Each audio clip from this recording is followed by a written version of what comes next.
बस्ती press club ते गोठ नंढी माड़ी जे रहवासण مسمات رقيه خاتون पंहिंजे नुंहुं समेत नाफरमान पुटनि जे ظلمن خلاف ऐं ٹنڈومستي पुलिस خلاف احتجاج कंदे चयो त मुंहिंजे नंढे पुट मोहम्मद यूसफ चانڈيو खे ڀائرن ڪوڙي केस में गिरफ्तार कराए पुलिस खे रिश्वत ॾेई ڪوڙي केस में चालान कराए छॾियो आहे। मूंखे बि क़तल करण जूं धमकियूं ॾेई रहिया आहिनि।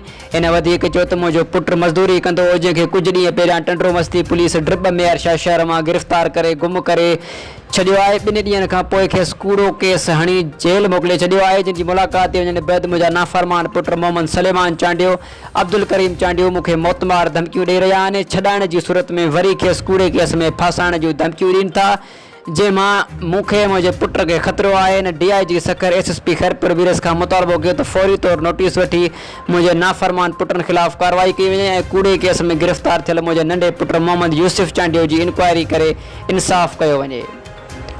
रपोर्ट जंसار चانڈيو ٹنڈومستي।